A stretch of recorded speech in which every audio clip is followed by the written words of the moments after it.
So let's switch gears and talk a little bit about Seal Software, which was like an AI contract analytics platform that was eventually acquired by DocuSign. And I think when you joined, they had a big churn problem, which you flipped around. And so how did you go about like identifying, all right, what was the cause of the churn? And then how did you go about actually trying to, okay, now that I know what the problem is, how do I actually fix it?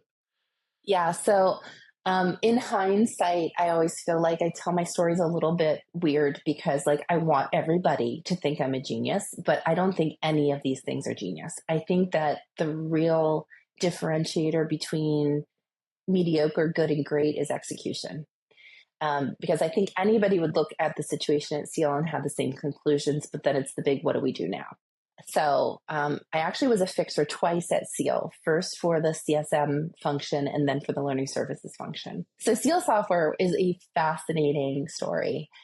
They were a first mover and in the contract analytics space. They were doing machine learning and AI before now. Everybody apparently does machine learning and AI. And it was a really incredible opportunity. All the customers were large enterprise, which is like the playground I love to play on most. It's the most complex, the most challenging. And we all know if you have a leaky bucket, if you have a retention problem, it makes the burden on new sales at times seemingly impossible. And when I went into Seal Software, we were in an impossible situation. It had to get fixed or the company would die. So we had 65% net retention. So the leakest of buckets, the company would die. And so it was clear, they had incredible logos.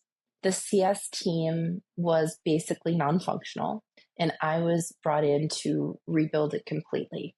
I was extremely supported by the sales leadership and the CEO. They understood that the problem was dire and that they needed help. And so that's like thing one, is that a lot of times people know they have a retention problem. They bring in a CS leader and the problem is leadership, or the problem is the product. We did not have a problem in leadership and we did not have a product problem.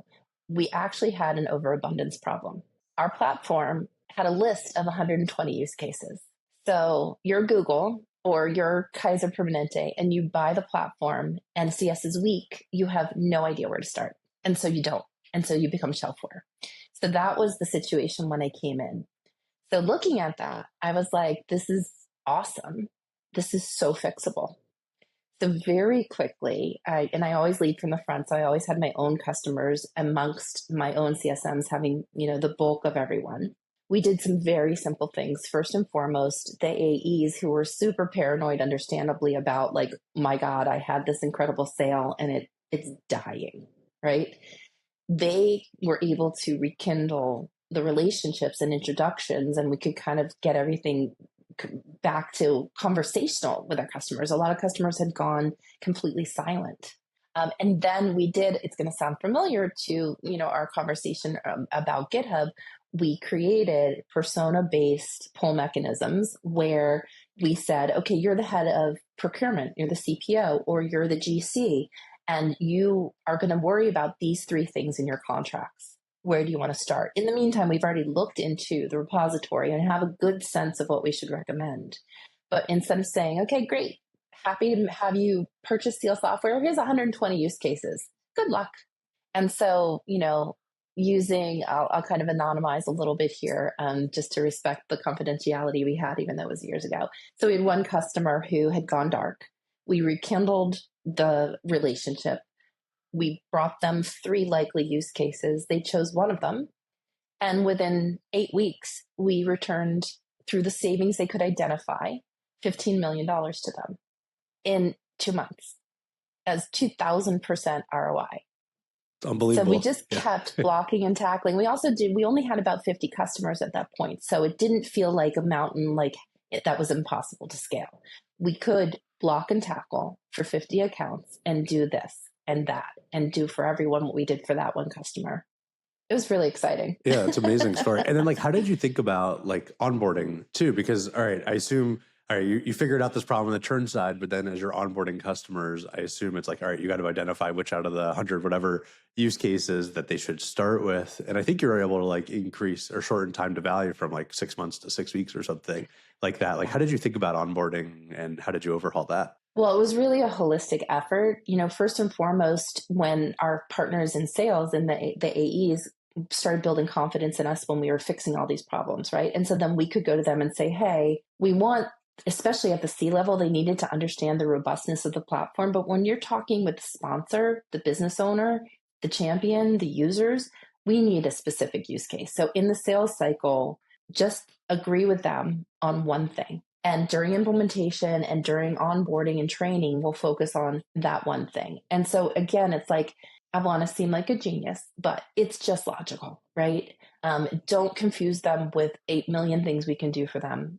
Just pick that one thing that's going to make somebody a hero, and then we win, and then we have access, and then we can just keep doing it over and over and over again. Yeah, I think there's such a good lesson there. I find people just overcomplicate business so much. I mean, my background's in marketing, and people try and make it so freaking complicated. And like, it's not complicated. It's simple, but it's hard. Like, it's like actually doing it is hard, but the roots of what you need to do are fairly straightforward and simple. And it's like people overcomplicate too much, and it's just, I don't know, too much weird advice on LinkedIn about what you got to do and so on and so forth. It's a funny state of business advice.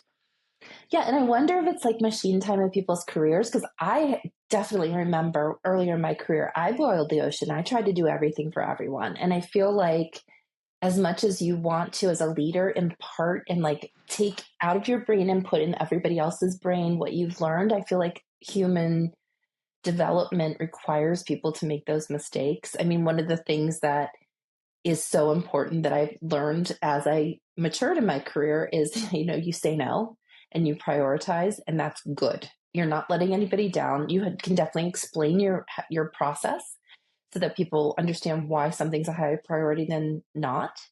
And going back to the CSM work, like one of the most important things is for a CSM to be able to take a feature request, run it up the flagpole product, and come back to customer and say, no, we're never doing that. Like to have such a trusting relationship to close the loop and say, no, that's just, nobody else has asked for that feature. It's just not going to be on the roadmap ever, but let's focus on the things that do make a difference.